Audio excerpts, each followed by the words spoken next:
Welcome back, everybody, to another live episode of the Your Best Lifestyles Health and Wellness Podcast. I am your host, Terrence Hutchinson, right here at the Old Robinson Public Relations and Media Group Studios in Marietta, Georgia, on the outskirts of Atlanta. Atlanta, what's going on? Finally, the weather newscasters, they got it right. I woke up this morning, looked out the window, and I thought I was living back in New York for a quick second.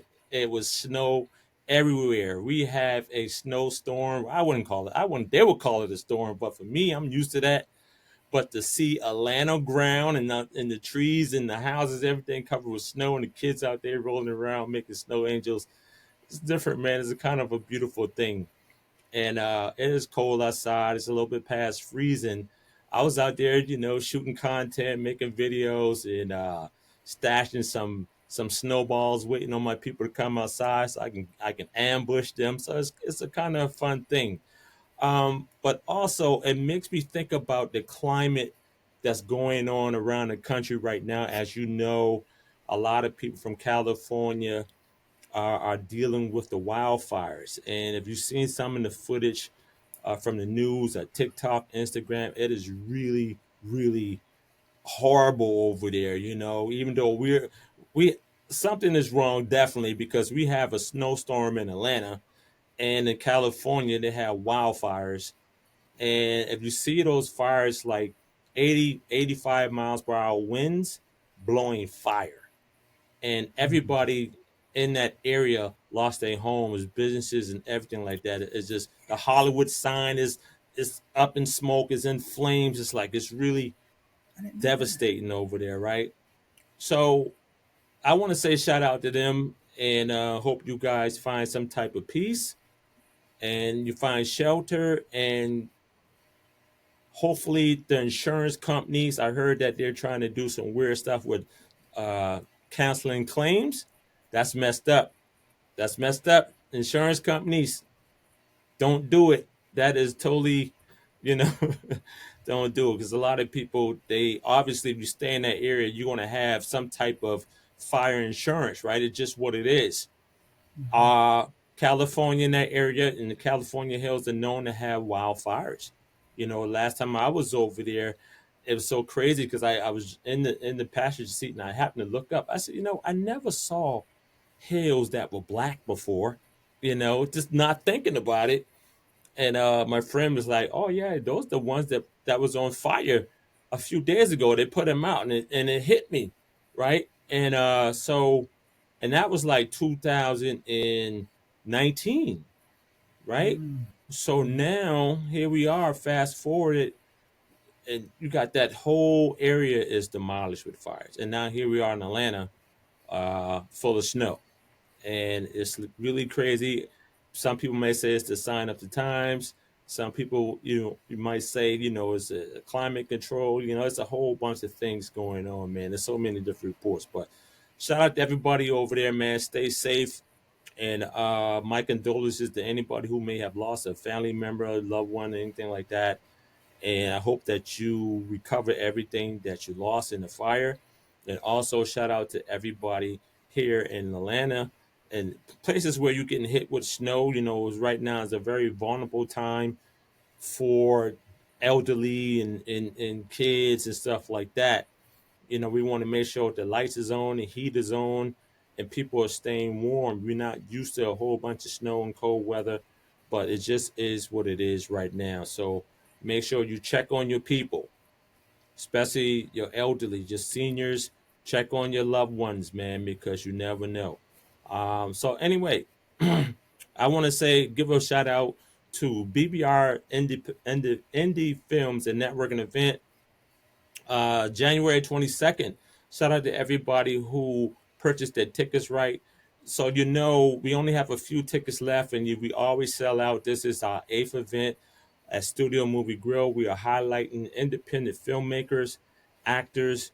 If you're in the entertainment industry, regardless, so make sure that you come out, and we're doing amazing things over there. Shout out to all our celebrity guest panelists and all of those people that's coming in, man, from all over the country to support BBR Indie Films. and you have not got your ticket, or you want to be a sponsor, you want to be a vendor at our event, you can go to the website at www.bbrindiefilms.com. All right, so and that's all I'm gonna say about that. I got a lot more announcements, but I just want to get into the interview. So I'm gonna read my next guest. Her name is Yara Banks, right? Yara Banks is a visionary leader, HR strategist, and acclaimed author of The Executive Blind Spot. Her misalignment with HR impacts your bottom line. With over 25 years of combined experience in HR, operations, leadership development, Yara earned a reputation as a trusted advisor to the C suite executives across industries, y'all. As the CEO of BNX Business Advisors, she specialized in helping organizations align their human resource strategies with uh, overarching business goals. I'm sorry about that. Transforming HR into a measurable drive of growth, profit, profitability, and innovation.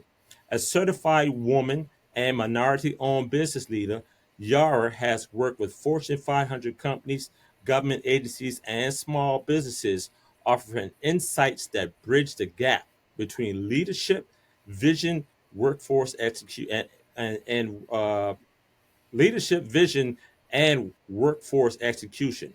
Her expertise, combined with a passion for empowering businesses, have made her a sought after keynote speaker, y'all, and a thought leader on organizational success. Welcome to the show, ladies and gentlemen, Miss Yara Banks. Thank you, Terrence. It's great to be here. It's great to be here. Now, in the green room, you said you chiming in from where? Florida? Jacksonville, Florida. Yes. Jacksonville. No snow down there, no nothing like that. No, no. It's a beautiful day out Sun shining. and it's warm for January. We normally are in the 20s and 30s, but I think we're hitting about 50 right now. Oh yeah, that's warm then. That's Hmm. warm. 50 degrees. Oh yeah, y'all can go to the beach now. I don't know Maybe. about that. I don't know about that, right? Me neither. I'm just joking. So, how's everything with you today? How's Yara? I mean, outside of your acclaim, achievements, and all that stuff like that, we are a health and wellness podcast. Now, how are you mentally, spiritually, and emotionally? So I'm glad you asked that question. That's a great question. I am pumped, right? I'm excited. I'm full of energy. This year, 2025, has brought on so many new opportunities just from a professional standpoint, but also a personal standpoint. I am a believer. So I know that God has great things in store for me, my family, and my business. I believe in helping other people learn, grow, and develop. So that's kind of the mission of my life. And so anytime I get the opportunity to do that, that is a blessing for me.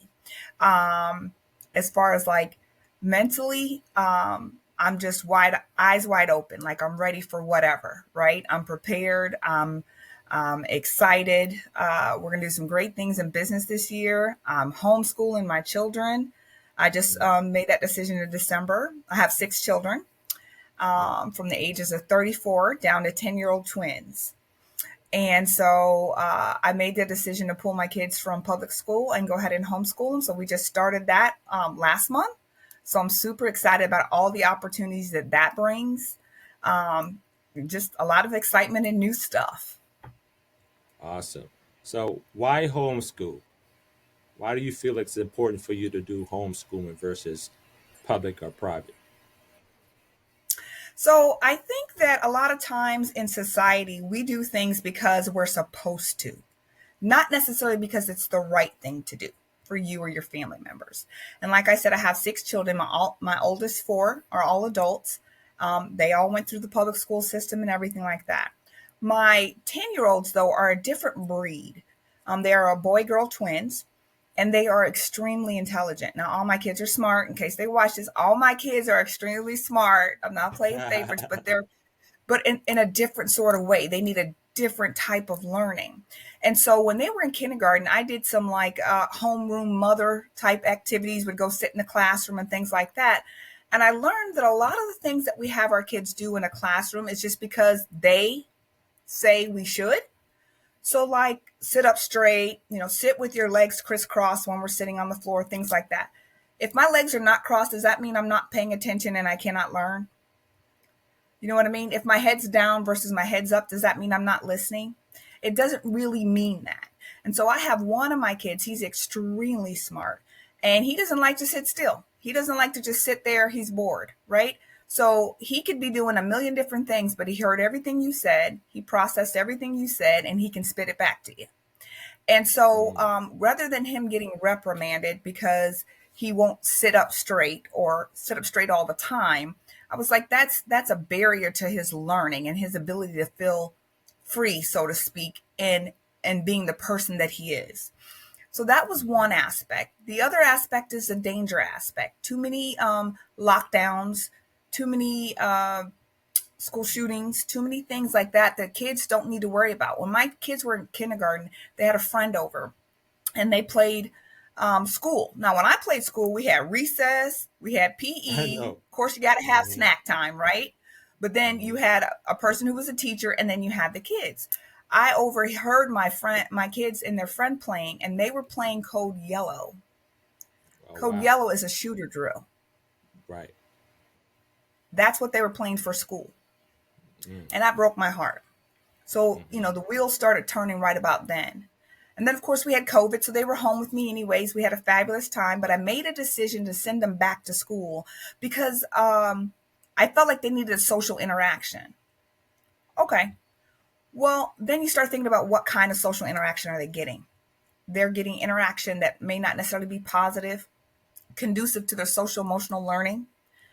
They don't need to be hearing about sex. They don't need to be hearing about gangs, drugs, and rock and roll, so to speak. You know, there's certain things that, like, do I really want that kind of social interaction? Is that really what I want them to be exposed to? More Hmm. recently, though, and I don't mean to drag the story out, but more recently, what happened was I went to pick them up for a doctor's appointment at school. And I met a lady. She introduced herself as my son's reading teacher. I told you he was extremely smart. His favorite thing to do is read. And she says, "Oh, he's a beautiful kid. His manners are great. Never causes any trouble. He reads a lot. He loves reading. He reads almost too much." Then she goes on to say, because he reads so much in reading class, his grades are not what they should be. So I'm just letting you know. So when you see the report card, you'll understand why. Hmm. So I looked Yeah. at my son and I said to him, "Son, shame on you for reading in reading class. Let's go." So we get outside and he's like, "Am I in trouble?" I was like, "Nah, it's just kidding. Get in the car." So that he's not doing drugs, he's not having sex, he's not skipping, he's not being disrespectful. You're going to tattle on him for reading and reading class. So that really just tells me the priorities are all over the place. Again, one more thing, the Hmm. kids are really, really smart, and I mean really smart. I realize they don't know that there's 50 states. My son said, "Mama, what kind of country is North Dakota?" Hmm. I said, "Wait a minute, you're in fifth grade. Name 5 states." And between the two of them, they couldn't come up with 5 states. Mm. I said, "We are doing something way wrong in this school system." And that was it Right. for me. So I Yeah. pulled them that day. I Yeah. pulled them that day. Yeah. And so extremely happy with the curriculum that they have set, that their formalized curriculum they have for homeschooling. And then I added a whole bunch of electives. We're doing Black history, we're doing Bible study, geography, government, journalism, entrepreneurship, all of that. So we're excited. Yeah. Entrepreneurship and Black history, all these things need to be at the forefront in schooling. Mm-hmm. When I was in school, we didn't learn anything about being a business owner. We only learned how to be employees, get a job. You know, Exactly. Black history was all tainted all over the place. Now coming in, I think with the new regime in a few weeks, you know, Project 52 might be trying to eliminate a lot of that stuff. So it's important that we keep our history, our heritage alive, and even coming up from the new generation and know, what we contribute to this world, to this country, and who we were, who we Mm-hmm. are. So I'm That's right. glad that you are continuing to educate your kids. And that's all you can do is take care of your own. and then you can Mm-hmm. reach out to people as they come to you, or in your journey, and say, hey, do this and do that. Educate people as you go. But I think right now, society, we're so distracted with so much with what's happening in the world, whether it's religion, politics, war, social media.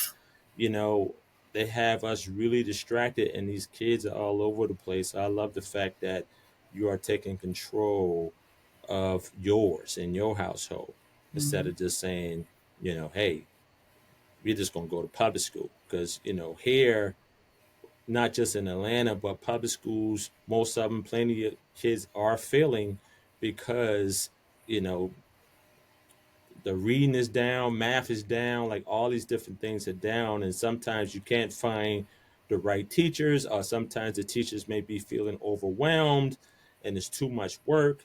So, they're underpaid and overworked. So they feel like they may not put as much time in with a kid unless that kid is super special, and they be like, "Oh my, I can't let this one fall through the tracks." That's just my opinion. You know what I'm saying? So, Mm-hmm. my Mm-hmm. kids are grown. I haven't seen elementary and high school in years, so I can't tell you exactly what's happening right now. So you do a whole lot of HR things, right? And I Yes. wanna, what are some of the most significant shifts you're seeing in the modern workplace right now, and how are they impacting HR strategies? Okay. So one of the biggest shifts, as you just touched on briefly a little while ago, is the removal of DEI from a lot of the organizations as a whole. Of what I'm sorry, let me clarify what they call DEI. And they could be whoever you want it to be, but whoever they call DEI. Diversity, equity, and inclusion is simply meant to be dignity and respect. Mm, That's what it is. Treating people like humans, how you would like to be treated, how they need to be treated, and understanding and valuing everybody's experience, their backstory, and their what they contribute to the organization. That's all it is. All this mhm, extra hiring and all that has nothing to do with DEI. That's affirmative action. That's what that is. But when we talk mhm. about DEI or DEIB, some people say the B stands for belonging. That just means including everybody in the conversation, Yeah. right? So Mhm, that's one of the biggest shifts that we have to be aware of. How do we pivot it, still get the mission across, but call it something else so that we can be mhm, within the confines of whatever's PC these days, right? So mhm. that's a big shift. Another big shift that I see is people don't stay on the job until they retire anymore. Yeah. You got to make it worth it for them. You gonna put Yeah. in some work. It's not Yeah. just they got hired and they're gonna be here till the next 30 years. So Yeah. that's another big thing. You heard about the Great Resignation and the term quiet quitting and that kind of Yeah. stuff. That's what that's from. People are Mhm. starting to set boundaries with employers and saying, "Hey, Yeah. yes, I need to work, but I don't have to work for you." And so that's causing a shift, right? Then Mhm. I'm also seeing a shift in terms of more employee rights that are coming out through state legislation. Mm. So, particularly Chicago, California is huge on employee rights. New Jersey, Colorado, Texas, some of those are really intensive when it comes to employee rights. So, we really got to watch the legislation as it comes on through this new administration and this new legislative session. What laws are coming out, how we need to be flexible for it. What what Mhm. what can we anticipate, and then how do we set those processes and procedures down pat so that we're in compliance with whatever's coming out. So those are some of Yeah. the biggest shifts that I see that are happening. Now we could talk about what isn't happening that's been not happening for a very long time that needs to happen if you're going to go forward and be profitable and productive and build a loyal employee base. We could talk about that if you want. Yeah. Go ahead. Jump into it. Okay. Jump All right. into That's it. Go basically what ahead. my book is about. Yeah. That's what Jump my in. book Let's is get about. It's into it. called Executive Blind Spot. Okay. And how misalignment with HR can impact the bottom line. So, from the executive C suite owner perspective, they monitor those balance sheets like it's nobody's business, right? They're looking for the revenue, they're looking for the numbers to go up. Everybody wants that. But what they pay little attention to, I think, is how the dollars are going out, right? And when you talk about human resources, you're talking about the biggest asset that any company has, and that's its people. They're not just a cost center, right? They were actual contributors to the organization's success or its failures. And so what's happening is we're not taking the time as executives and owners to dive deep into the root cause analysis, right? And the root cause of why we're wasting money on cost to hire, cost to train, cost to recruit, low productivity, low morale, turnover. What are causing those things? Don't just look at it and say, oh, well, that's the cost of doing business. It doesn't have to be. Right. But that's where human resources, the professionals, come into play. There are three levels of engagement when it comes to HR. You've got the strategic level, which is at the top, and that is, of course, forecasting, planning, all of that good stuff. Then you have tactical. We have immediate problem that we need all hands on deck to address, or we're implementing a new program, a new system, and it's only going to be a short-term 3 to 6 month project. But then there's administrative, right? Administrative is the hiring to the firing, all the paperwork, benefits, etc. What happens is HR oftentimes gets painted into that administrative block and stuck there. There was a recent poll that came out that 83% of CEOs responded that they were not sure what HR actually does. Well, that's a problem. That's the people who manage your biggest assets. So you're going to get a hedge fund, right? You're going to say, you're my hedge fund manager. I don't really know what you do, but go do your thing. Yeah. That doesn't work, Mm-hmm. right? So they need to understand what HR is capable of. Now, they may have professionals in their organization who forever got stuck in that administrative box, and that's all they know. But that's not the potential of what they could be doing and adding to the organization for profitability. So I say profitability, and some people say, well, what do you mean by that? Well, if I have a requisition to hire 2 new people, I better have a plan on what I expect those 2 new people to do. And I'm not talking about tasks. I'm talking about return on investment. If I'm putting the money in to hire, recruit, and train, I expect to get something back. What does that look like? How are you measuring? Are you measuring? Right? Do you have key performance indicators for that particular position and what you hope it's going to bring? That's the kind of stuff that HR on a strategic level can help with. You're starting a new branch in another city or whatever. You need to know how many people. You need to know what the local laws are. You need to know what you expect to get out of that. How much money potential? What does that production look like? And but you don't know it if you don't include HR right at the table from the beginning, from the onset of the planning. And that's where we're missing the mark. The other place we're missing the mark, Terrence, is in middle management. They're that buffer. They're that cliff, right? Over the cliff is executive. Below the cliff is going to be our boots on the ground employees, the everyday all hands in employees, right? Mm-hmm. And so the boots on the ground only have exposure to that middle management, and executives only have exposure to that middle management. So you have boots on the ground, pretty much blaming the whole world on the middle management. And then you have the executives blaming the whole world on the middle management. But here's how we pick middle management. And you tell me if you can identify from any place you've worked. You are now a supervisor because you've been here the longest. Congratulations. Right. You are now a supervisor because you're really good in your current job, but we really don't know how you're going to be as a leader. But because you're good in your current job, you're now a supervisor. So now they're supervisors. Now what? Where's the training? Where's the preparation? Right? They don't give any. They expect you to have day one. You get no grace from executives. You get no grace from the boots on the ground, and you're expected to carry the whole organization. Yeah. They throw you Right? right in there. And for me, I've seen it working for the state of Georgia for years. I've seen people, because they've been there for a while, they got bumped up to a supervisor, to a manager, but they have no training. They have no skills, no leadership skills. And for a lot of people, leaders, that type of thing has to be in you. You really can't teach that. Like, that have to be in you and not on you. Like, I know we did have some training, but it still wasn't enough, I felt, for a lot of these new supervisors to come in to help supervise or regulate the department and anything like that. And I've seen that sometimes people who get a position start to get an ego trip, and all of a sudden you start reprimanding people and not knowing the policies of the employees, stuff like that. Now you got to go to HR and go back and forth with that. And the supervisor was wrong all the time. I trust me, I stayed in HR because of some crap like that, and so I Yeah, know. yeah.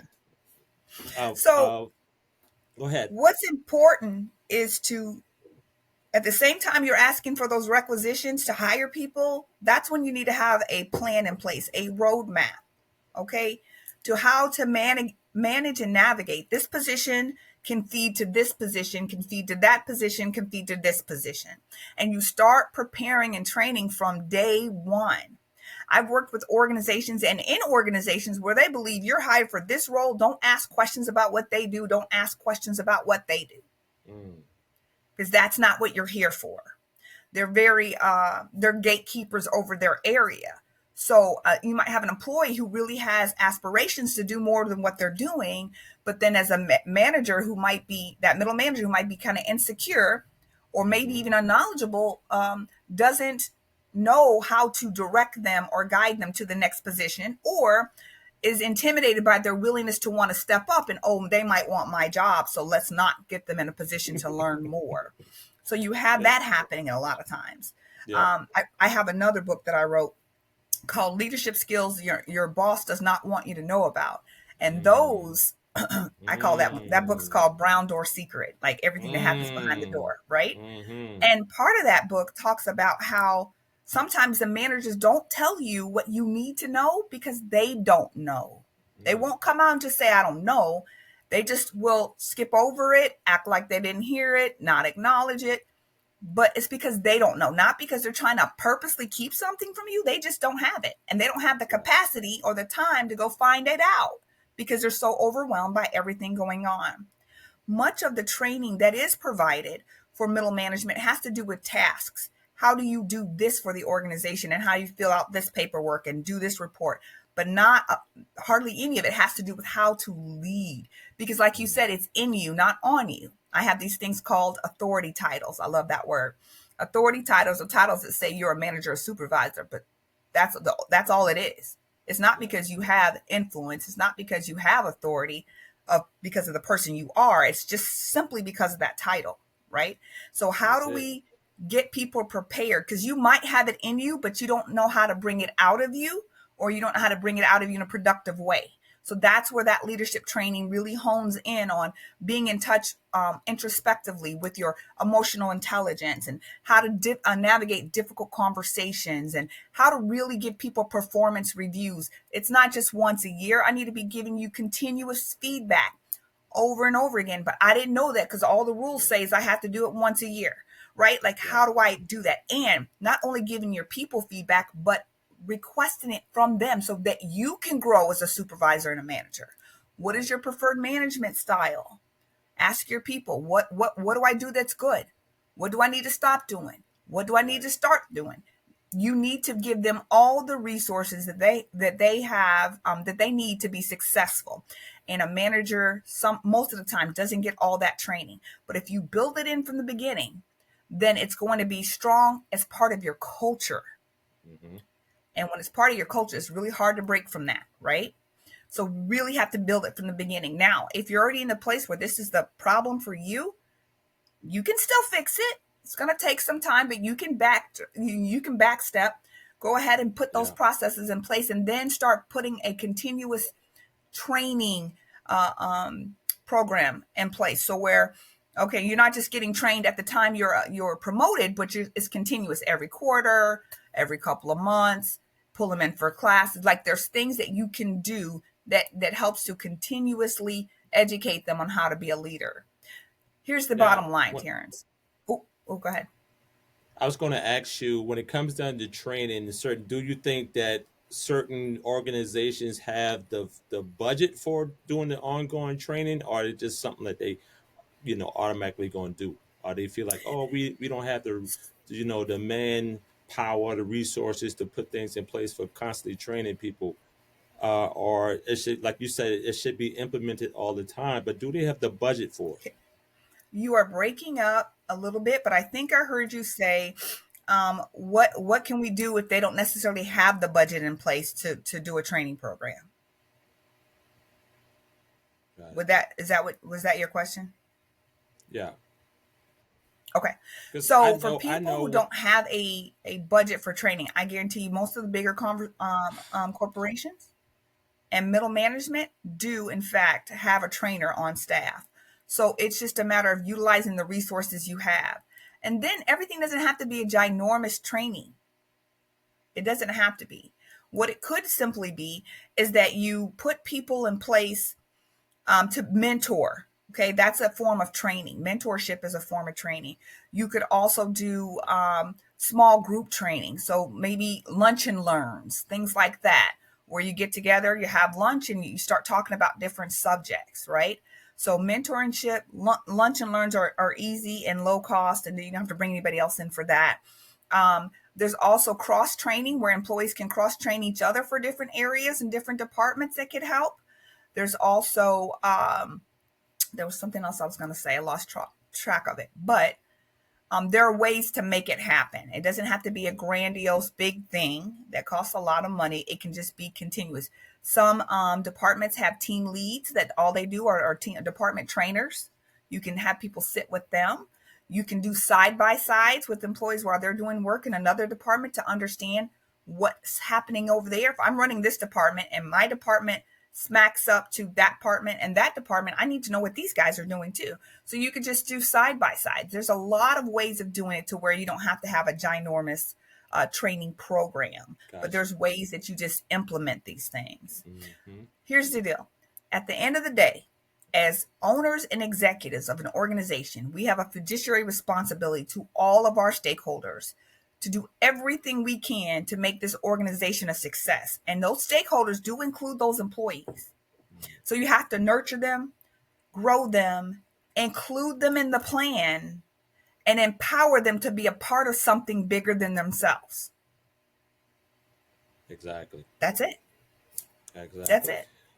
Now, how has your books, your intellectual property impacted the HR arena? Because I know a lot of information that you've been talking about, and then your book itself need to highlight a lot of this stuff because HR is a very important role in a lot of companies and organizations. Mm-hmm. So, how have you feel your intellectual property on your books impacted the world of human resource management in a whole? Okay. So two things. My first book, The Brown Door Secrets, the one that the bosses don't want you to know, that's written for people who have to go to work. Hmm. And that's written to how do you deal with these specific situations from an employee standpoint. If you feel you don't have support from your supervisor or there's other things going on, how do you work around that in a professional way? And once you've done everything you can, how to professionally exit. Okay, so that one's specifically for employees. Now, this new one that actually is going to be released on January 30th, so it hasn't got out there yet. So that's why I'm doing podcasts and things like that, trying to get some noise around it. Hoping to do, I'm doing a book tour, so I have already done like 10 podcasts. I have like 5 magazine articles and about 5 stops to visit, like around the country to physically go out, talk, give a Hmm. keynote, and then talk about the book. So we'll be able to tell that later more than right now because it's brand new. But I feel I like get it. I really want this book to be to the executives and to the owners, not necessarily HR people, because the executives and the owners are the decision makers. If Hmm. they decide they're going to keep you in that little administrative box, there's nothing an HR professional can do about that other than seek other employment. I need their buy in. So as part of me being a business and HR consultant, one of the things that's important to me is if I'm vetting someone to see if we're going to be a good fit to work together. Best part about being an entrepreneur, if I don't like you, if I don't trust you, if I don't believe with you, I don't have to work with you, right? So I'm not forced to work with anybody. So Right. I always make sure that the people I work with really get that there's a problem and really get that they need help. I have to have that buy-in because if I don't have the support from the top, I'm not going to sit there and fight you to do the right thing the entire length of our work together. So for me, I need to Right. get to the executives who know, wait, something's off, not quite sure what it is. I need your help. Yeah. Now, how stressful is the role of an HR employee?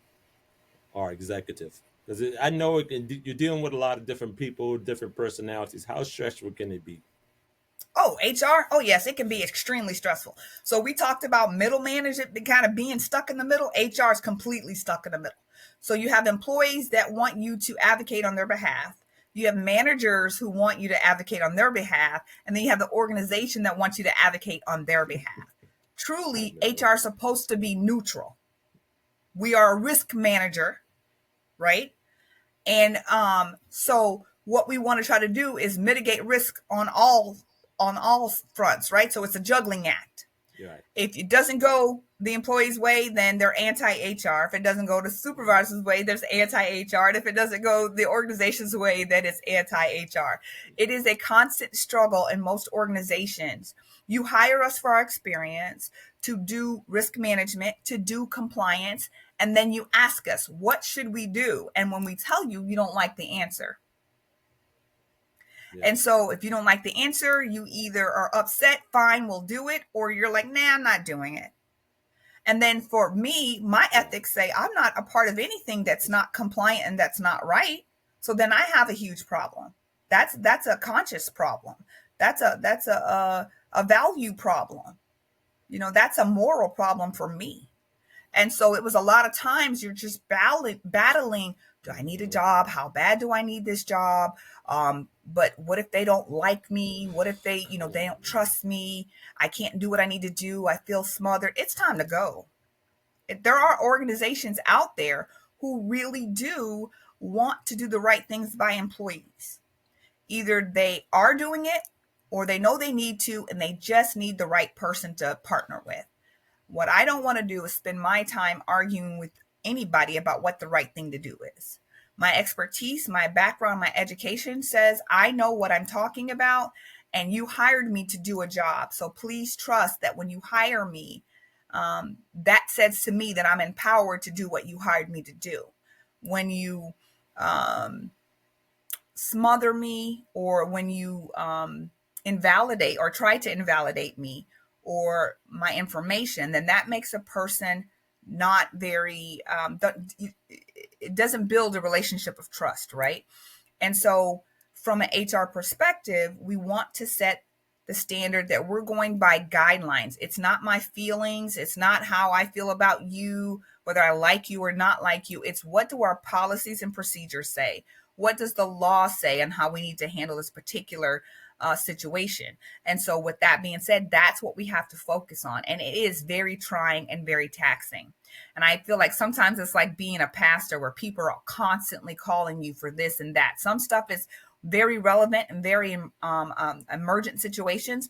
Other is just the same question I answered for you 2 weeks ago or a month ago or a week ago, right? And some of it people think are emergencies that really aren't, but you still need to hear them out, understand and empathize with what they're going through, and then try to provide solutions for whatever their challenge is. So it's a constant battle of trying to balance all the different needs for the different segments of people within the organization.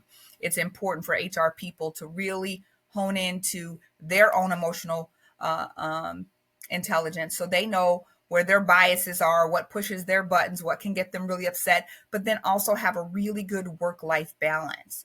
Not try to take it home with you at the end of the day, not hold a grudge if things didn't go the way that you wanted them to go.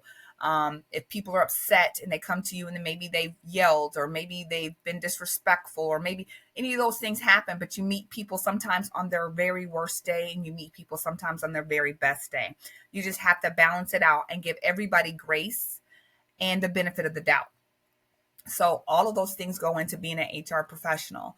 One of my other endeavors is I am the founder of Global Human Resource Consulting Network, where we actually help people how to be teach people how to be a human resource consultant in their own company. So we help them build the company and then give them a ton of resources that they can use in their company and then also use with their clients. These are things that I know I was missing when I first started out being a consultant.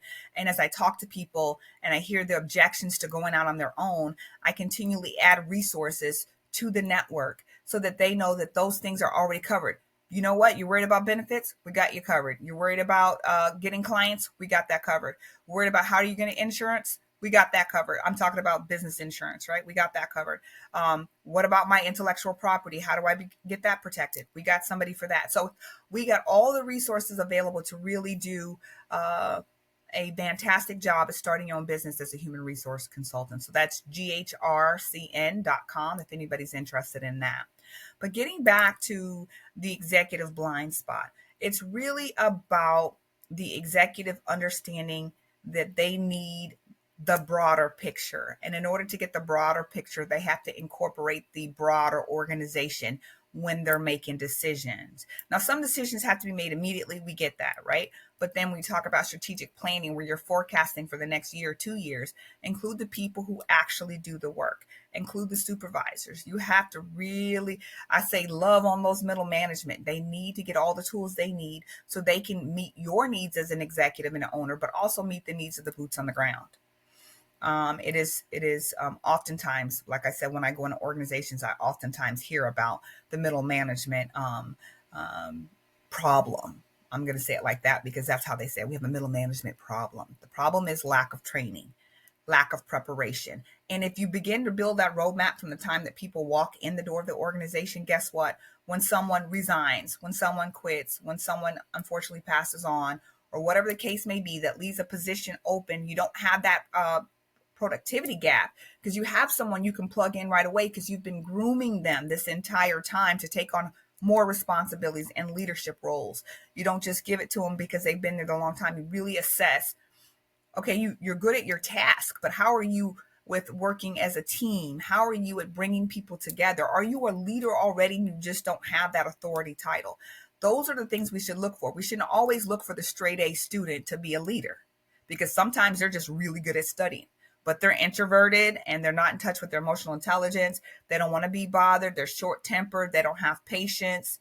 Though they're not coachable and they don't know how to coach. So you have to look at the 360 of an individual before you decide to promote them in a leadership department or leadership role, because leadership is very, very important. So you have to look at that. You also have to look at what elements of our organization can we use to solidify trust with our employees. Walk the talk. If your core values say that you are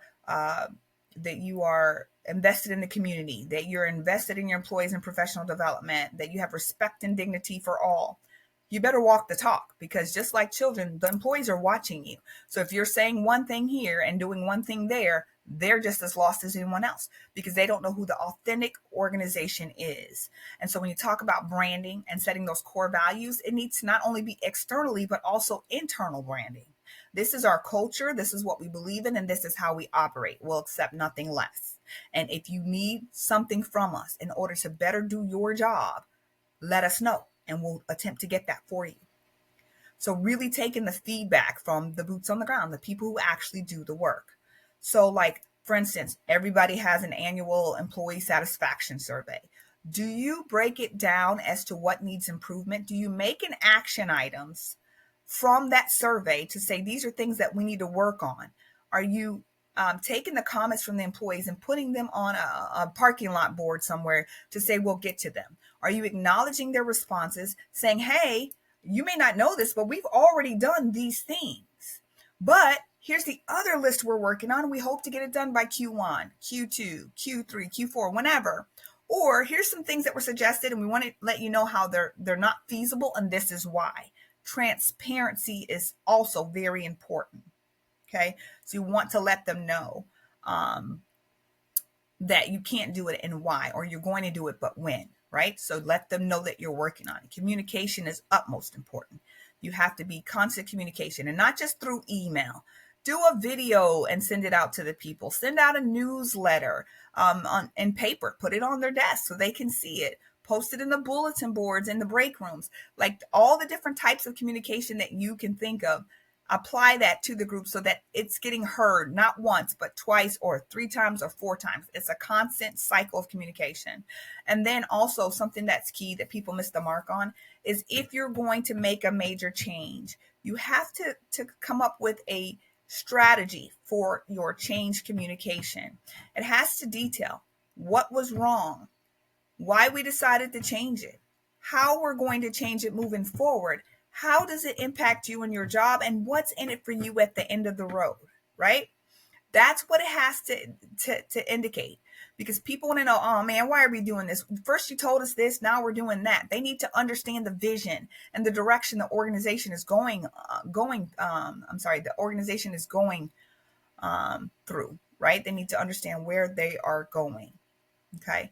And so if you can get them on board with the vision, even if they don't agree with the mechanism of getting there, most people would agree with the end result. What are we trying to accomplish? Right. And if you try something and it doesn't work, it's okay to go back to the drawing board. Just communicate that's what we're doing. And now we're going to try it this way. Okay. So let people know they're part of something bigger than themselves. Be inclusive of their ideals and their concerns and their voice from where they sit, how they see things. You really want to get all aspects of diversity in when you're trying to nurture your employees, because that builds trust, that builds loyalty. And then that's when they become ambassadors for your organization. They're telling people, man, I got the greatest job in the world. My company does this for us. My company does that for us. They listen to us. They train us. They include us in decisions, whatever the case may be. But give them tools, make them feel wanted, nurtured, and valued. And then you have high producing teams, and then you have loyal teams, right? People who are willing to do anything for you because they believe you're willing to do anything for them. And with that being said, Terrence, thank you so much for me being allowed to come and talk on your podcast today. People can find me at BNXBA, that's BNX Business Advisors, that's our website, or Global Human Resource Consulting Network, which is GHRCN.com. You can find us on all social media outlets, LinkedIn, YouTube, Facebook, Instagram. We look forward to hearing from you. If there's anything we can do to help you uncover your executive blind spots, or if you'd like us to come and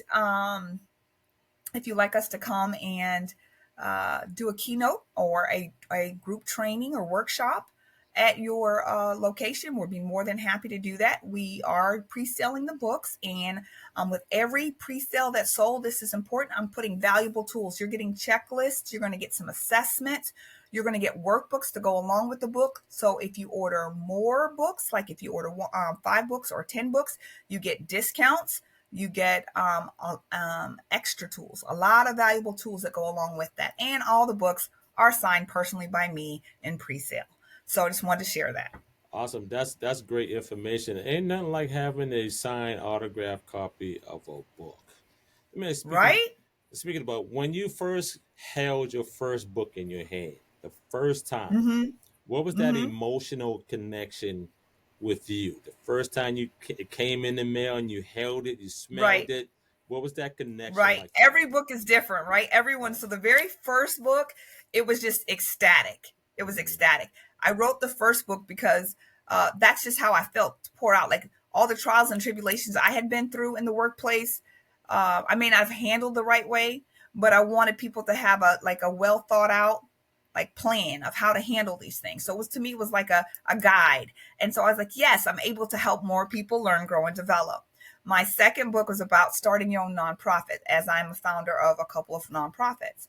And people always ask me, how do I get started? What do I do? That one was great because it was um, ability to reach people that I know what nonprofits are so broke, right? So ability to give them Yeah. some of me and some of what I learned at an affordable rate to where they can get it and go, because it had a workbook with it and it had a book. And the third book, this last one, that was like kind of like, I felt like it was kind of a masterpiece. Like this is the one that you feel like will make the most impact to the most people. All the other books were kind of individual contributor books. This one is a greater good book. It's a greater good book. And so I felt real warm and fuzzy. I got this one right before Christmas. It came in the mail, my proof.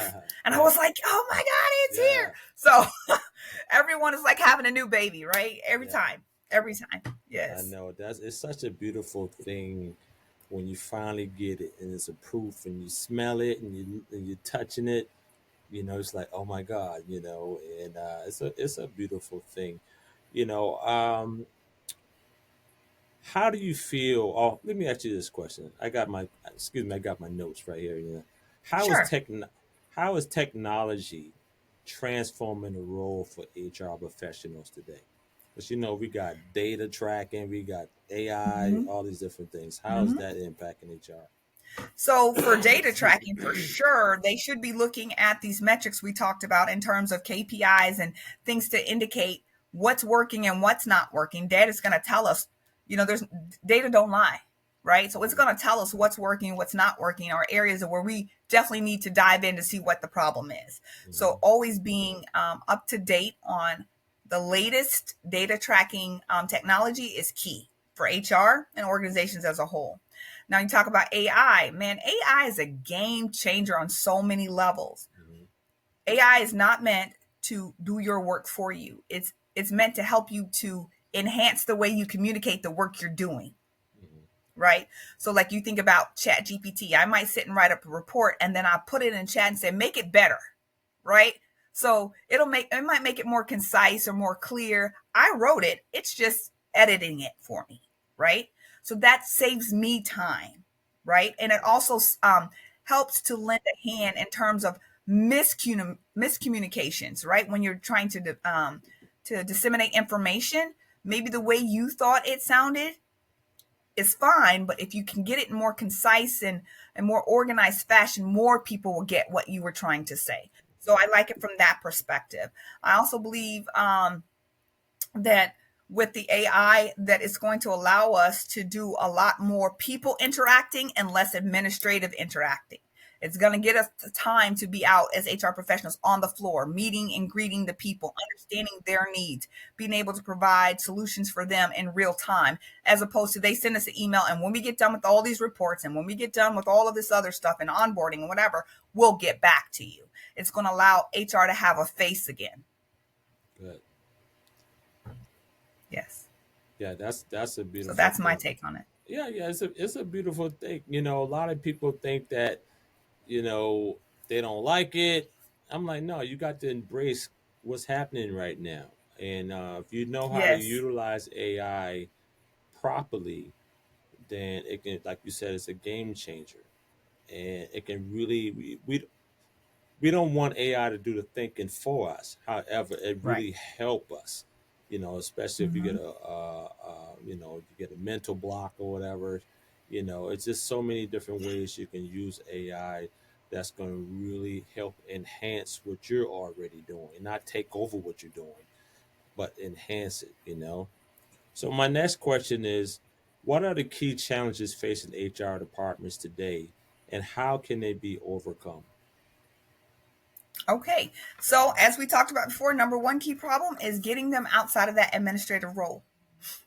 We got to get them a seat at the executive table. They have to Mhm. have it. And more importantly, they have to be prepared to have it. So if you only worked administrative and then here comes the execs that go and say, hey, I got a seat for you right here, but you have no clue what you're walking into, then that's a problem because then that sets us all back, right? So being continuously prepared, continuously educated, giving yourself experience and surrounding yourself with great mentors who may Mhm. be working a different part of HR or a larger organization that you can tap into, right? So that's going to be one. The next thing that's a challenge for HR is, like I talked a little bit about a little while ago, is how to tap into you as to be introspective, emotional intelligence, right? To really understand who you are as a person, so that if someone comes to your office and they're going off about whatever's going on, that you don't take that personally, that you understand and empathize that this is the person on their worst day and you might meet the person on the best day, to give them grace and the benefit of the doubt. So really isolating, um, separating people's emotions from who they are as a person, right? So that's another piece because there's a lot of external stressors in our world today, as you mentioned at the top of the show, like just even with the fires and the snow and the different things like that. There's other things going on. Yeah, it's definitely I going on. think so. That's key. The other thing is getting the data from management, that middle management, about what's happening on the different departmental levels. That hinders us from HR perspective because the managers don't even know how to get it, or they don't have access to get it, or whatever the case may be. So it makes it harder to be able to process that. Mm-hmm. Helping people understand how to coach, right? You don't just talk to people when they've done something wrong, right? You coach them and you encourage them and empower them to be better than they are today. And so, by using AI and some of those other tools that are available through technology, we're able to get into the floor. We're able to coach people, coach leaders as they coach others, give that feedback, do some, I would say you have to always get in the morning, you walk the floor, greet everybody. At lunchtime, walk through, greet everybody. And at the end of the day, the same thing. They know who you are, they know what you do, and how you can help. So sometimes we're tied to that desk. We don't have the opportunity to do that. So some of these other things that are going to free us up, especially in an organization that doesn't have a big HR budget, so they don't have a lot of, like sometimes there's an HR department of one. And that person literally does everything, all the different levels of engagement. And so they are very hard to find, to nail down, to sit down and talk because of all their responsibilities. So technology is going to help them free up some of that time, be able to automate some processes and some reports, be able to get away from that desk a little bit and really meet and greet the people. Awesome. But also maintaining a approachable personality where people will want to come and talk with you. I'd rather you come talk to me than go talk to the government or a lawyer about what's going on in here, right? Mm-hmm. So you need to be approachable and they need to trust you.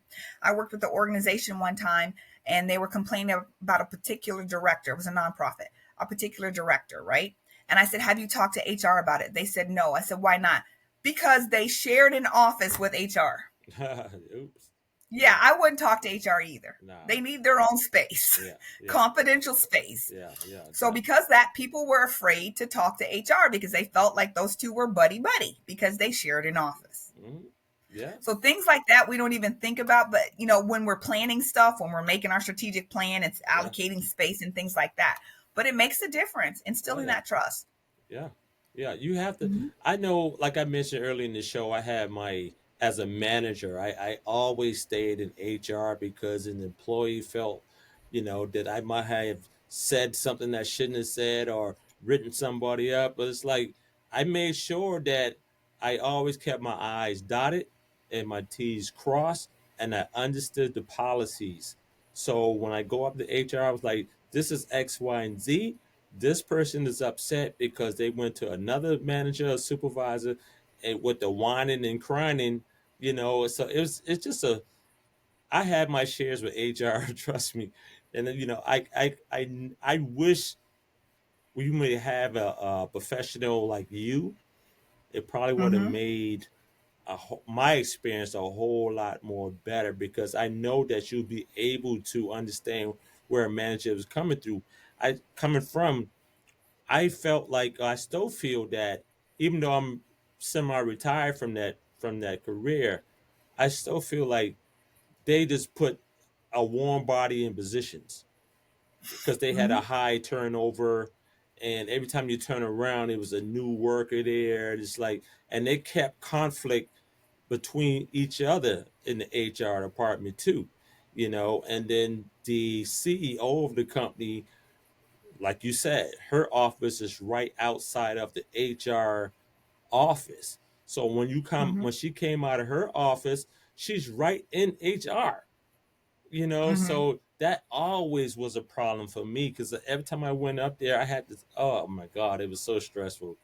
It was so stressful. It can be. It can be. But you know what? One thing I learned a long time ago is you got to be you. And so as an employee, if I had a problem with my manager, I knew how to call their manager. Yeah. Nope, that's not the chain of command, but that's what I did. Yeah. I knew how to call the HR hotline. Yeah. So I didn't have to go anybody's desk. I know how to call the VP and the president of this particular campus or whatever, because I would go up the chain because I understand how things can be stalled at the management level if they don't want you to go any further. Did the same thing when I was looking to move and advance into a job. I didn't go to my supervisor because I didn't trust him. I went directly to that hiring manager, or I went directly above his head to his manager to say, hey, I'm looking for other opportunities. I remember I have to share this story. I called one of my bosses, so here in Jacksonville, and my boss in Jacksonville, his boss was in Ohio. I called Ohio and I said, listen, I'm getting bored. I need to do something different. He Mm. said, I'm underutilized. He said, well, you're winning all the awards, your numbers are the highest, your team's doing great. That's great. Yeah, it's not And he was enough. like, well, okay, tell you what. He said, let me tell you this. He said, tell me what you like about your job. And if it's nothing, say nothing. And I said, nothing. He said, really? You do so well. I said, I can clean a toilet bowl real well too. Doesn't mean I want to do it for the rest of my life. Right, right. Got you. So I believe in taking pride in doing what I need to do. So when I had that conversation, then he started introducing me to people outside of my department in which I can work to collaborate and at least get a mentorship going. So if something did come open, I would have that relationship established. Yeah, But sometimes you have to just be brave and take those leaps and bounds. yeah. So that was one thing. And then also as a supervisor, as a manager, one of the things I think is important, especially if a big department and there's several managers, to be able to talk about what's going on in your area. Are your people seeing this? Are they doing this? And what are your solves for it? Because my people are doing this. And this is what I think we should do. What collaborative management. Mm-hmm. I literally, and I have no shame in this one. I literally got fired from a job for speaking with the other supervisor in our same department about problems in the department and how to solve because I didn't include the manager in the conversation. Mm.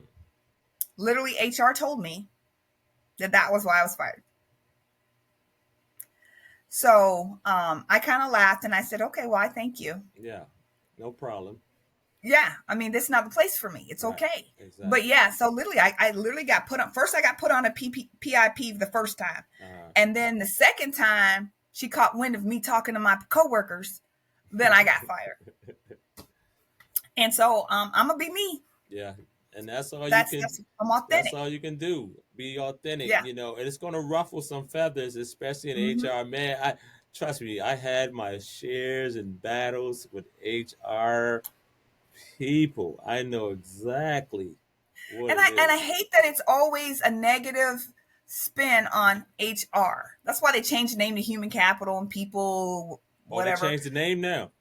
Yeah, there's some human capital people out there's people resources, different things like that. They try to change the name to take away from the negative connotation of HR. But if the people are still doing what they were doing, if they're still getting that level of service, the negative connotation is not going to change. A Yeah, name change isn't going to change how people feel about it. I So I've been out. it I've been out of the workforce since 2017, so I don't even understand. I didn't know they changed the name. Oh wow. not as a whole, some organizations have tried in an attempt to get over the negative connotation. But Uh-huh. again, as an HR professional, sometimes the organization puts you in a position to be the villain. Hmm. I Yeah. don't want to write my own guy up in my department. I want you to do it. Hmm. I don't want to call him and tell him he's fired. I want you to do it. Yeah. I, you know, Really, we're supposed to be consultants. We're supposed to advise you on how to act. You're supposed to act. And so when you think about it like that, that's oftentimes how they get villainized. Yeah. I And sure, so, I sure was villainizing people up there. I was. I don't even want to talk. No, I don't. I do not want to talk. No, I'm. Who? Where's your boss? I'm calling downtown. I'm going over your head. They mm-hmm, did not like me. I know my rights. I don't want to talk to you. I mm-hmm, know. mm-hmm, 'Cause every time I come up there, it's like, oh my God, I'm in trouble again. I never looked at going to HR for some type of reward or recognition. Every time I got called out there as a manager, it's because now I got to battle somebody now. And that's the only way I looked mm-hmm. at HR. Other than that, I had no use for HR. And it's That's a unfortunate, but shame. yeah, it was Mhm. unfortunate, but that was just, It's not unheard of, and it's actually unfortunately common, yeah. right? So instead of waiting till stuff blows up, if I had a good relationship with HR, I might say, "Hey, listen, can I talk to you for a second?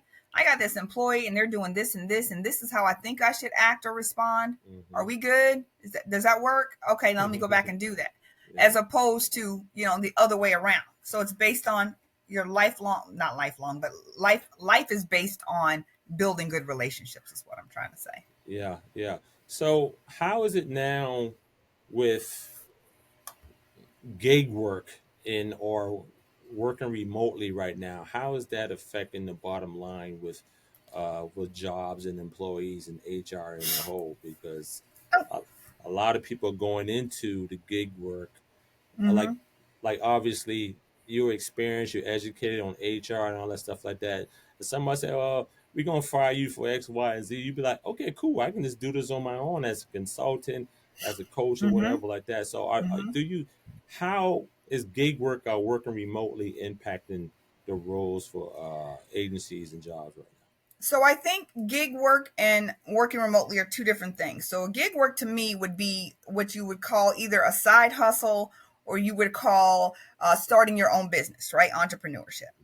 And so, obviously, if you're going to be an independent contractor and work for an organization, your overall compensation is going to be a lot less than a full time employee because you don't have the benefits, you don't have the taxes, you don't have all that for the organization to pay. So, there is some incentive to hire gig workers, as you call it, or independent contractors or consultants because it's more affordable, number one, and you may not need them for long term, right? So there's that. Now, the whole remote work thing, listen, people are going, in my opinion, out of control about this remote work now? thing. If they allow you to work from home, consider that a blessing. But when you started the job, you were not working from home, you were going to the office. That was what you understood your commitment to be when you started that job. So, as they say, bring people back to work, and everyone's in a tizzy about this, this is how you started. Right. It was only because of a pandemic outside of our control that I sent you home in the first place. Mm-hmm. Now, some companies are smart enough to realize it's actually cheaper to have people working remotely because I don't have to pay for the real estate to house them. Right. But if they decide that they want you to come back to work 2 days a week, 3 days a week, or 5 days a week, the first thing you do is thank God that you still have a job, Right. right? And go back to work like you're supposed to while you look for another job if you don't want to work in the office. Mm-hmm. Complaining and griping and all those things that go along with that, that's really not helping the situation because at the end of the day, the company's going to do what's best for them. Right. Right. Right. And And so go ahead. that's real controversial for me to say, but I said I'm going to be authentic. This is what I think about that particular situation. Yeah. Now I know a lot of people who, when COVID happened, they didn't get laid off, and they start working remotely. Mm-hmm. Right now, I've dealt with clients who were super stressed out from their job, their career, their dream job was a nightmare. High blood pressure, obesity, stuck at a desk, pre-diabetes, stress is just crazy.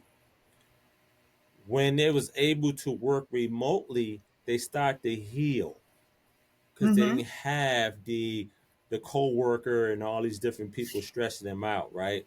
Mm-hmm. Then when COVID was over, they was like, well, during COVID, like 6 months in or whatever, they was like, oh, I'm bored. I want to go back to work. Yeah, I said, you talk about the same place that was stressing you out, the same coworkers, and I said, now you're down 20 pounds, your blood pressure is normalizing, and you want to go back, and it was Mm-hmm. like, yeah, actually, Terrence, you got a point. I said, yeah, but they're still complaining about working remotely and saying that they don't have enough to do. They miss the socializing in the departments or whatever, right? So Mm-hmm. it's like now they're going back to work. I said, okay, now just remember, when you find another place you go back to work, just remember that potentially you can go back to elevated blood pressure, pre-diabetes, stress, and all these different things like that. So be careful what you ask for. I tell people stop looking for jobs and start creating them. Ah, entrepreneurship, yep, yep. And I agree with you. Whatever your skill set is, whatever your talent is, you can make more money doing that versus punching any 9 to 5. And I realized that in 2017, I was like, I have to jump. And sometimes I'd be like, oh, I need to go back to work. And then I'd be like, no, don't do it. And it's very challenging as an entrepreneur as well. But if you have the right key funnels in place and automation and things of Mm-hmm. that nature, you can be fine. And then especially, you're an author, you're writing the books, and that's opening up keynote speakings. It makes you an authority of who you are and what you do in that space versus somebody who just giving out a business card to say, hey, this is what I Mm-hmm. do. So when we're talking Right. about different branches and streams of income, it's much more fruitful to be on your own independently, even if you're 1099. It's Mm-hmm. it's much more benefits in that, versus Mm-hmm. stuck at a desk. And you mentioned earlier, like in today's workforce, it's people are not staying on job for long periods of time. So it's Mm-hmm. a high turnover. Like, okay, my job is my business partner. I'm going to, Mm-hmm. I'm going to work this job until I can get enough money or whatever. Then I need to start this business. And but at the end of the day, when I was coming up, as you know, they taught us in high school, get great grades, go to college, and become whatever you want to become. Work Mm-hmm. 40 hours for 40 years and retire off 40% of your retirement, right?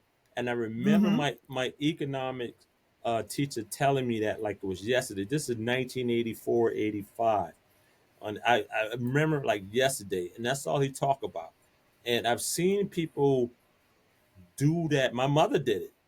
My father did it. They taught that to me. That's all I knew, right? Mm-hmm. But these days, like people, these young folks, they're not trying to do all that. They're making more money than their teachers now. They're doing it just by stuff that they love to do. And just remember when somebody say, put that game down, you gaming too much.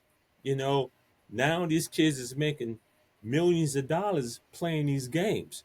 Mm-hmm. And it's evident they on TikTok. They doing content is king. They are doing everything that they can do Right.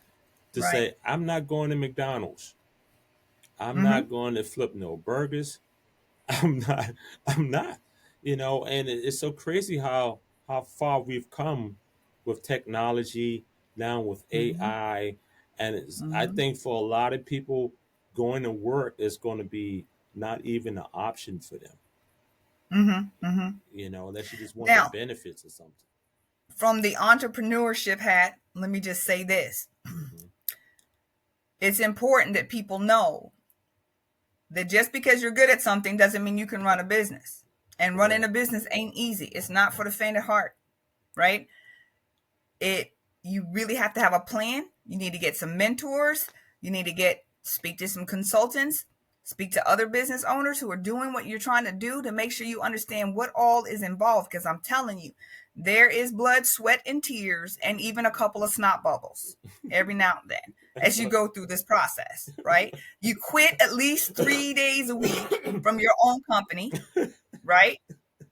So there's things that happen. You have good times and you have bad times, right? You have hills and valleys. Oh my People god. need to understand that there's work involved. But if you stick with it and your why is strong enough, like my why is if my kids can sit here and watch mama build something for nothing, even if Yeah. they choose not to do that themselves, they know it's possible. Yeah. That's my why. That's why I keep going, right? Yeah. So for me, my why is strong. Hmm. But if your why is weak and you just want to make a couple extra dollars, you'll go back to work in a minute, Yeah. right? So you really have to make sure this is what you want and put all the dominoes in place and go for it. The Yeah. sky's the limit. You can get in there and you can do it and get the right people in your corner.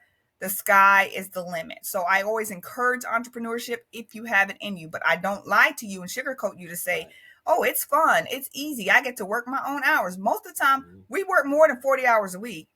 You working over Most of a the time hundred on road hours. trips, my laptop is in my lap, Yeah. right? Yeah. So the thing about starting out in entrepreneurship, if you're not working, you're not getting paid. I'm Ain't trying no to tell paid you. days off. There's no paid holidays. I'm So trying there's to tell things you. to understand about that. So yeah, you, Yeah. you could choose not to work at all. I'm taking a whole week off. Okay, but then when you go back to that bank account and reflects your vacation, Right. It's crazy. understand They, they, that's what happened. they say, you only eat what you kill. And Right. entrepreneurship, like, okay, for example, I was the last few days I was coughing, I had to cancel a lot of clients. Then I turn around, it's a snowstorm. So that money, I Mhm. missed out. I missed Mhm. out on that money. Luckily for me, I got a couple other things that's doing passive things. You know what I'm saying? Mhm. That's gonna be like, okay, I'll make up for that. But now that I'm getting better, I need the snow to go away so I can get back out there and do my thing, right? So when you said that about it's not pretty, you're gonna have some snot bubbles, you're gonna have some blood, sweat, and tears. You're gonna be like, what the heck is going on? I'm gonna tell you, when I was working for the state of Georgia, and I said I took the leap to do early retirement, I had already close to triple my income just off Mm. my side. But as soon as I took that leap, 3 months Mhm. down the line, so many things disappeared, and I was like, "What's going on?" You know what I'm saying? And I was freaked out. But now, fast forward to 2025, I'm still here. I never went back to work for anybody. I Mhm. did some consultations as a 1099 and whatever. That's cool. But as far as a 9 to 5 employee, I never did that. And I have more freedom, but you're absolutely correct. Sometimes it's going to be 100 hours a week that you got to tap in on, and also it's a lot of new trending things that's happening in your niche that you need to stay atop of. So you need to Mhm. constantly be learning. You need to constantly be Mhm. reading. You mentioned Mhm. mentorships. You got to constantly tap in, network, and let people know that I'm still out here. I'm the best at what I do. I'm that guy. You need to tap in with me, whatever, Yep. whatever, and so it's a lot of work though. I tell you right now, I totally 1,000,000% agree with you. If you do not, you don't want to work a 9 to 5, and you say, "Oh, I want to run my own business," I need you to really reevaluate that and talk with people who are doing it. And I always say, if you have not lived it, if you're not doing it, then you can't give me advice on how I'm doing things. You know what I'm saying? Mhm. It's Mhm. like there's some people that say, "Oh yeah, this my business," but you still got a job somewhere as well. You know what I'm saying? So Mhm. what Mhm. I only eat what I kill over here. It's Mhm. no safety net. It's no That's right. 401k, none of that stuff like that. And I'm around people who are making 15, $20,000 per month passively.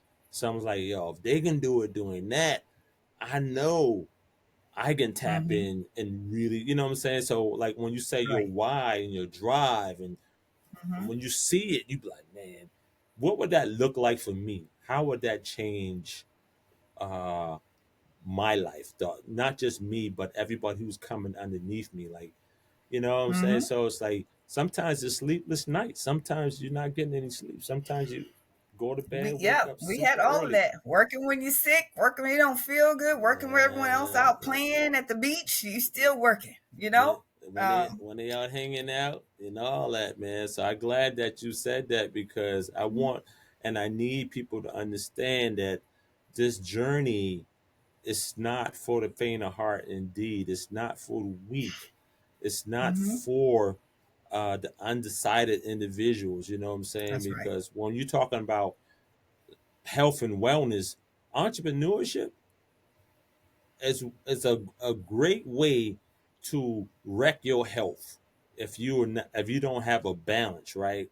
Right. So you can be focusing on what they say, making the bag, and neglect Mhm. your health, not just physically but Mentally and emotionally. spiritually. Oh my God. Mhm. Oh my Yeah. God. If you don't have that, all those different wellness components like in line with one another, it's going to be problematic for you. And I say this, like the mind and the heart very seldom get along with one another, right? Mhm. They don't agree on too much of nothing, and that's a problem. So it's Mhm. it's it's it's crazy, man. I'm glad you said that, because I was just thinking the other day, live. What else? Like, you know what I'm saying? I'm like, oh my It God. happens. Listen, you touched a minute ago on Excuse me.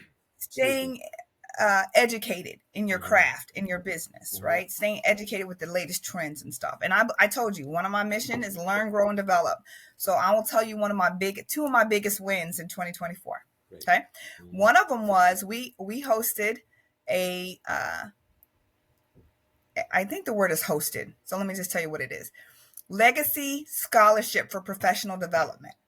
And the purpose of that was to give away scholarships to small businesses, small and emerging businesses who needed help learning more about their business, right? So we were able to hand out 5 scholarships in which two of the companies elected to learn more about marketing. We actually set them down with the marketing company, paid for them to get one-on-one coaching and get their marketing squared away.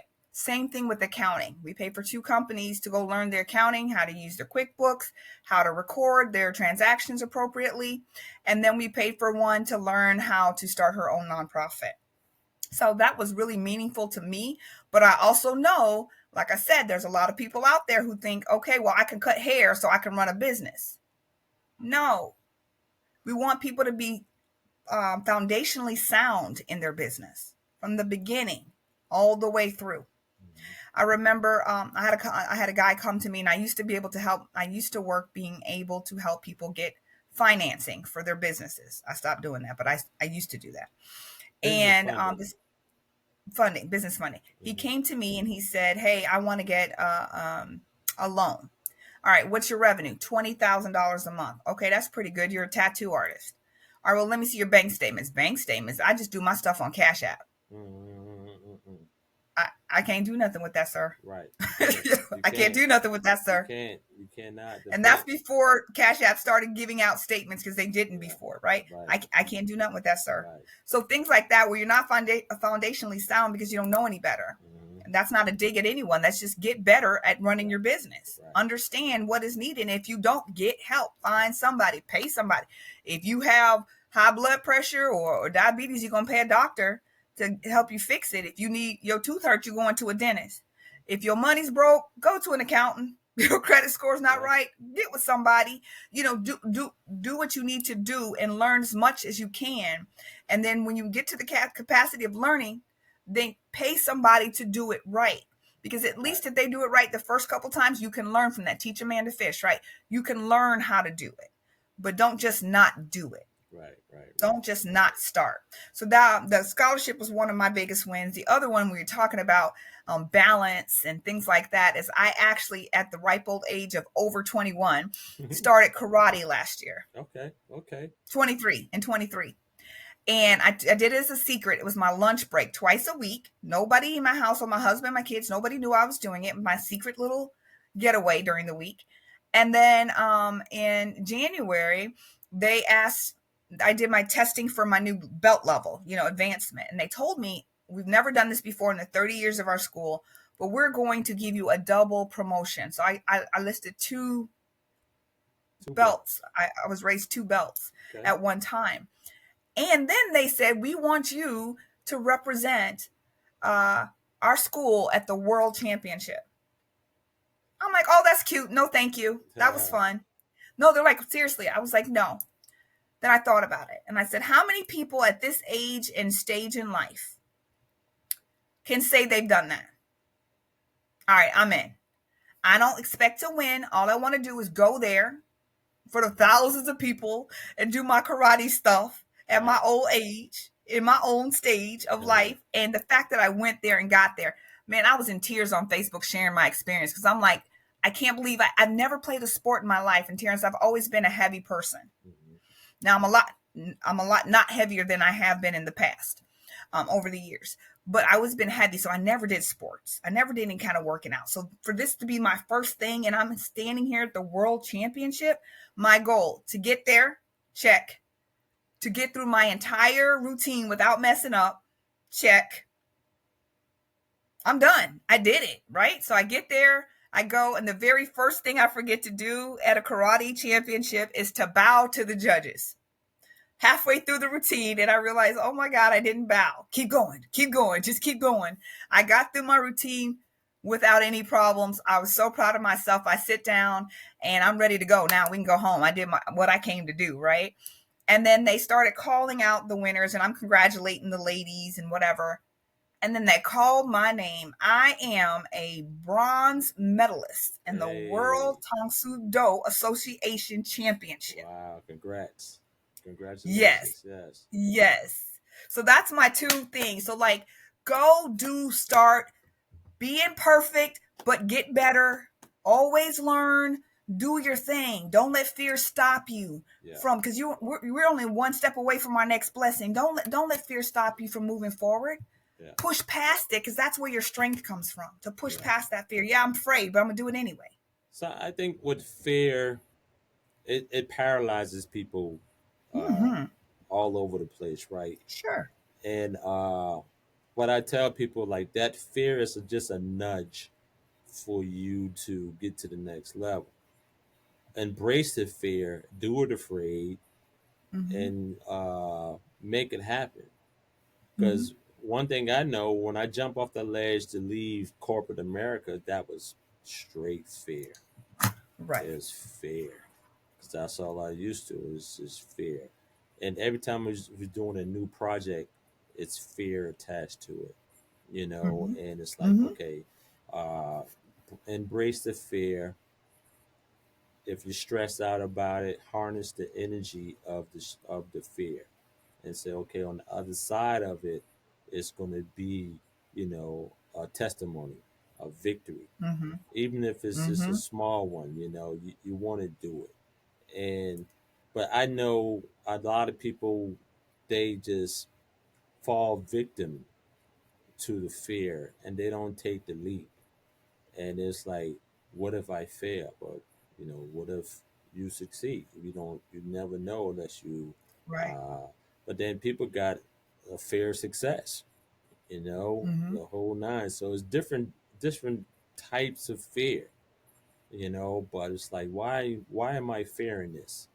You know, Mm-hmm. uh, just see what happens. And fear is not failure. Failure is not fear. You just pushing through life. I rather just try to do something new. Anything I set my mind to, and just go for it.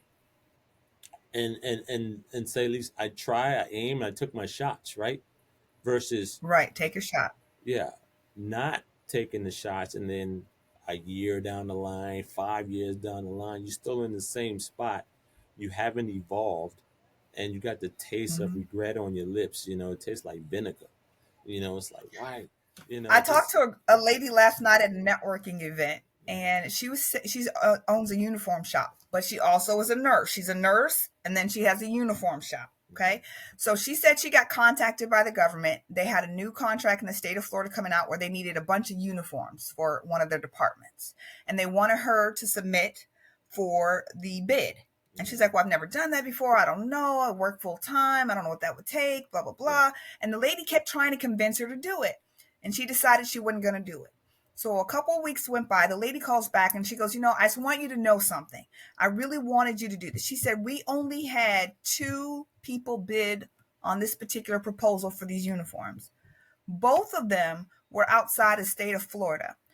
She said, we had a preference for people in Florida to get it first, but there was nobody there. So the lady who has the contract is in New York. That's a $1.5 million contract for the next Oh, 3 years. man, Her talk mouth about. fell open Yeah. Yeah. because you were scared to do some Scared. paperwork. Yeah. Yeah. Sometimes, I mean, even we did the try to get into government contracting, man. You trying to get in that SAMS.gov, it's really tricky to get in there and do it. And you got to get the right people who know what they're doing and really get you in Exactly. there. But it's just like, it's not just the federal, but it's the state, it's the local, Mm-hmm.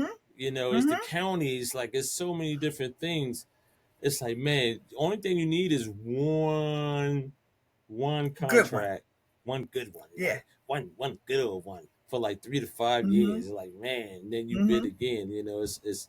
It's amazing. There's so many different things uh, that you can do with government contracting as well, and just trying to Mm-hmm. find the right people. And every time I find somebody, it's like they want to charge me $10,000 just to show me what to do. I'm like, oh, here we go, and it's Mm-hmm. like, and then a lot of the information that I found out they were trying to tell me was already, free online. So I was like, you're Mm-hmm. not giving me anything, but you want me to give you $10,000. It just drives me The crazy. only thing that they can give you is time when they write it for you. So I do government contracting, Mm, and I write about 2 bids a week. We put out 2 bids a week. We okay. do have we have helped other companies. We're in the process of helping a couple other companies submit bids. But what I oftentimes do, and this might help you, Terrence, is I get into groups of people like cohorts that have some similar skills but some differences. And so that way we can all together play a role in that. So we can all write part of it. It's not just on one person. We all write part of it and we submit it together as like a prime contractor and Excuse me. subcontractors. Hmm. So I'm in 3 different cohorts like that, to where whatever they see, they want to add me to it. Go ahead. If I see something, I can add them to it. And that helps a lot in terms of sharing the workload, because I can still go after the stuff I want to, but I need a little extra help here. So I'm going to call you and I'm going to put you in there, or vice versa. And that helps a lot. So it's not just on one person's shoulders. Well, So that does help. I'm And definitely. everything I learned online, just taking my time, going through it, Yeah, submitting it. If they say no, asking for feedback, and just keep doing it. Every iteration is going to be better. yeah. That's I need. Then I need to get with you for you can help me with that because we even during COVID we were trying to get in, especially with my my spice brands. We were trying to get Okay. government contracted with that, and Mm-hmm. we couldn't get past uh, the address part. Like we had To the have the the address. yeah the address. We weren't doing a home address. We had the virtual address and stuff that connected to the business, and they was like, oh, it don't line up right. Then it was like your your business ID number is wrong. It's not lining up. It kept coming back error, rejection, and stuff like that. I put my social in there. It kept coming back. I'm like, well, this is the number. And it got so bad. It got so frustrated with the application. I just left it alone. I just promise It you. can happen that way. Yeah. I got turned down on a woman owned business certification because apparently my passport that I've been using for 8 years and got all my other, because I have 17 or 19 certifications.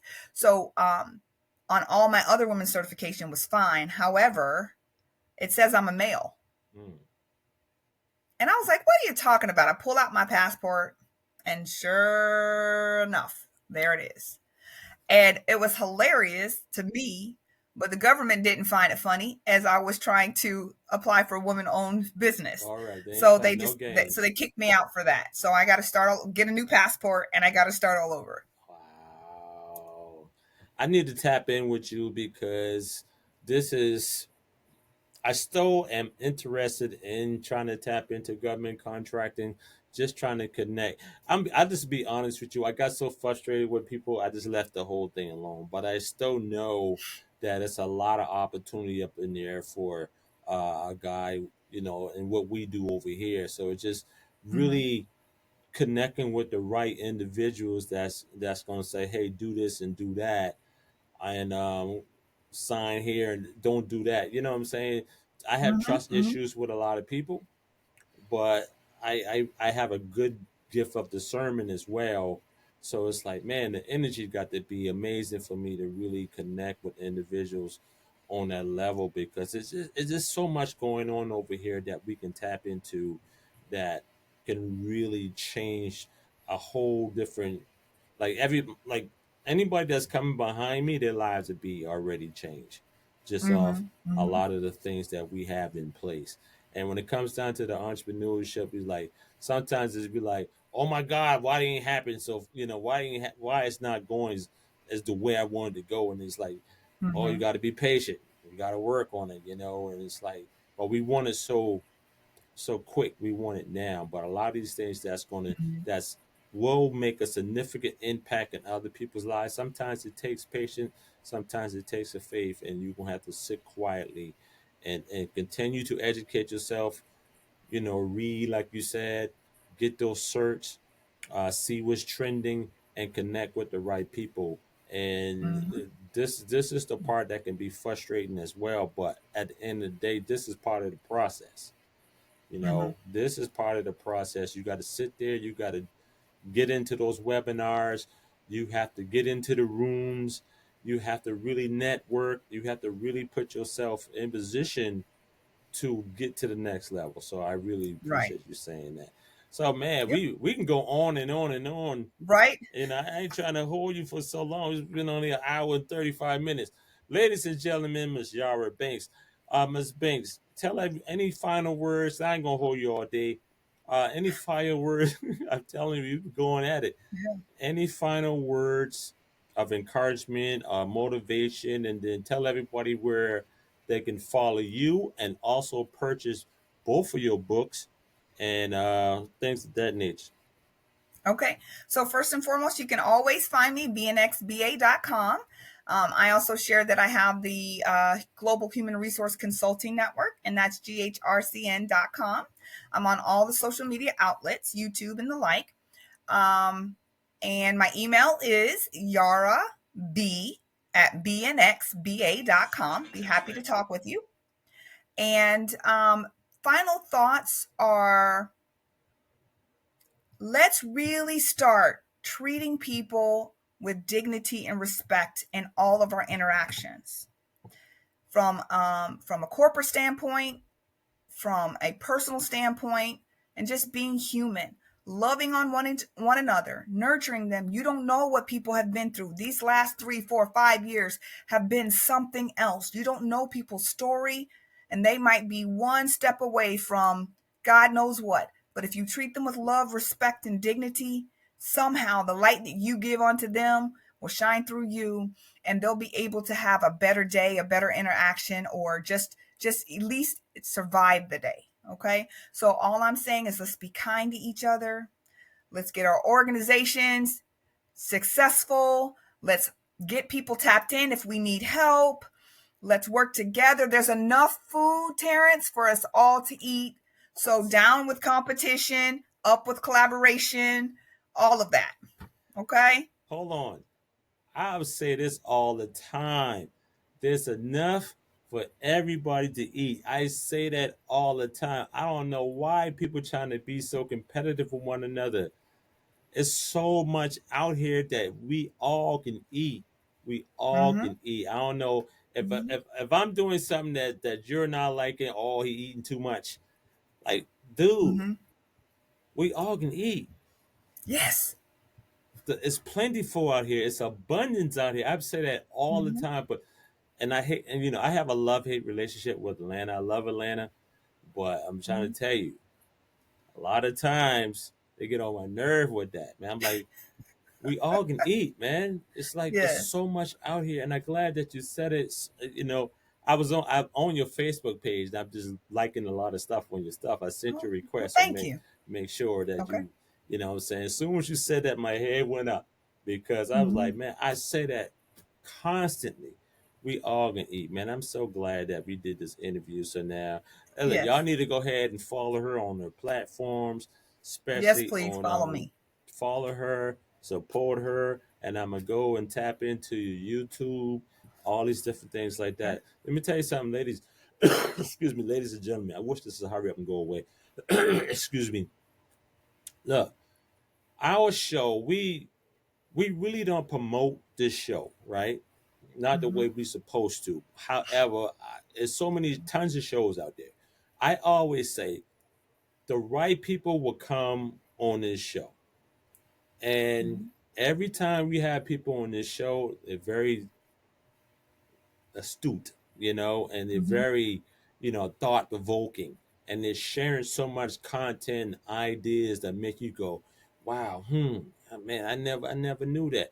And this is the beautiful thing about connecting with individuals like you from around the country, all around the Thank you. world, right? Because it's so motivating and inspiring to me to say, let me keep going. Let me keep going. Even during the days like I don't want to do a show today. I don't want to write the chapter. I don't want to blog. I don't want to meet with people. I have Mm-hmm. to know that it's bigger than me. And there's so many Right. there's so many people that out who are out there, such as yourself, that who are doing amazing thing on the global stage that say, man, okay, this is the type of individuals that I need to, not want to, I need to connect with and follow and learn from and possibly do business with. And Mm-hmm. because soon as you say we all can eat, I was like, oh, yep, that resonate with me. Government Mm-hmm. contracting, oh, yep, all those different things. So, it's very important for me that I connect with the right people. Because sometimes we can waste so much time on other people, and it's like, oh man, I wasted time over here. But you don't know until you actually do it. But Mm-hmm. I use my gift of discernment so easy, so quick, and I'm like, oh, that don't feel right, gotta go. But I want to make Yeah. sure I'm making the right choices. Mm-hmm. And talking to you for over an hour and a half. Normally the interviews be 45 minutes, 60 minutes, but if it goes to an hour and a half or something like that, that means something is really, really transpiring over here. So I really Well, appreciate you. thank you. Ladies and gentlemen, we know that you're going to enjoy this episode. Miss Yara Banks. She got it going on. Y'all need to check with her, tap in with her, man. She's the founder and owner of B&X Business Advisors LLC, coming out of Jacksonville, Florida. A label, her new book, A Labor of Growth, Experience, and Purpose. You see, I'm already done. I don't know if y'all can see that, but y'all can't see that. I'm already done That's tap all right. in. And All right. I'm gonna be sharing your flyer on my page and all that stuff like that, Great. man. You Thank know what I'm you. saying? It's much So appreciated. yeah, we appreciate it. So shout out to everybody in California, man. Blessings. Be safe. Yes. It's such a crazy thing, and oh man, it's if you see the videos, you be like, holy crap, man. And insurance companies, we want you guys to do the right thing from the homeowners and the business owners out there. Don't do that to them people, man. They've been paying y'all Mm-hmm. premiums every month. Y'all been getting their money, and all of a sudden you want to cancel their policies. That's foul, right? That's diabolical. And everybody here in Atlanta and the surrounding areas that got hit with the snow, enjoy the snow, but make sure to stay warm. Bundle up, get you some tea in you. Like you said, I'm drinking my tea, and I got soup in the crock pot, and I'm just trying to get ready, Oh. man. Yeah, I mean, I got some 16 bean soup, almost like a chili, and Uh-huh. I'm eating on that since yesterday. All right. And I got yeah, some beef yeah. stew in there. Oh my So, God, you see what I'm saying? Yeah, you already yeah. know. And so, Yara Banks, tap in with her. We know that you're gonna the executive blind spot. Executive blind spot. Yeah, That's right. man, that's it right there. So man, tap in. I'm gonna tap in with her. So we appreciate you guys, and without good health, it can be no wealth. I don't care what industry you're in. You Mm-hmm. have to take care of yourself, right? Because if you fall short, you get sick, you get hurt, anything like that, your business will fall the same way your health fails, unless you got That's right. things in place your business can run itself, right? So Mm-hmm. my whole thing is, as we start to age, is important. It's imperative that we try to take complete care of ourselves, so we're being super independent. We have great cognitive awareness, more flexibility, functionality, all of those things, right? So as we get Mm-hmm. older, because too many of us in the 40s, 50s, and 60s fell short to illness that could have been preventive. They got strokes, they got heart disease, cancer, all these different things because they're not taking care of themselves. And I know it's challenging. I get that. I understand.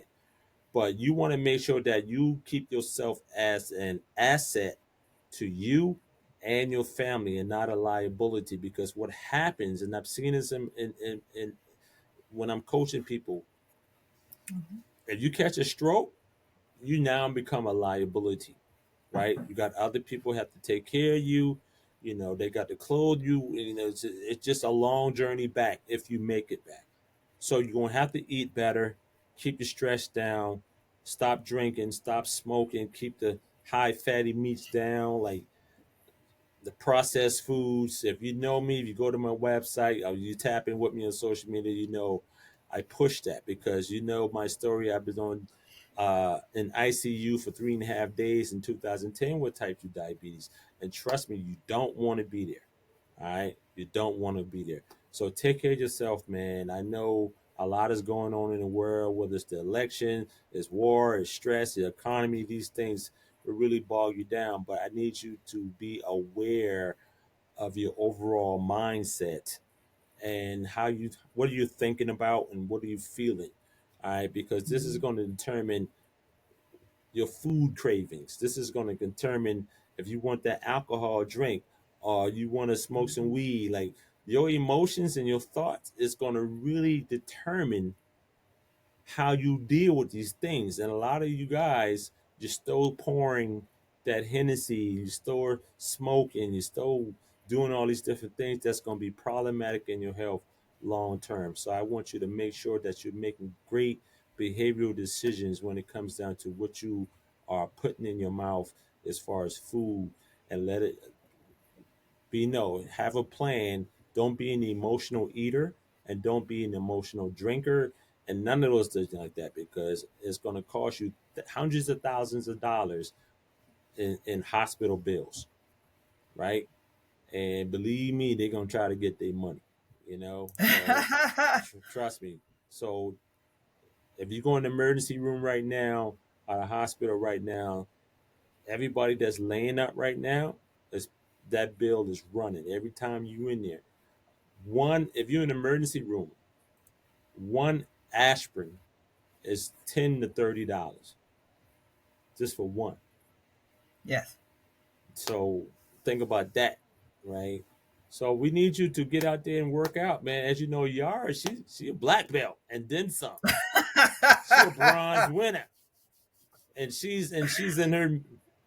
I ain't gonna say her age or whatnot like that, but trust me, she's taking care of herself because you don't get a belt like that without taking care of yourself.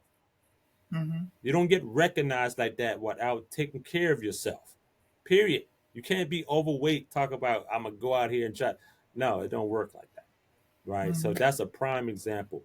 And she's a mother of six, and she's running a high power business as well. She's an author, so she got a lot on her plate. So that goes to tell me that she's taking care of herself psychologically, emotionally, spiritually, financially, environmentally, occupationally, right? She's taking care of her, all these different wellness components. That means that she's in control of her overall health and well being.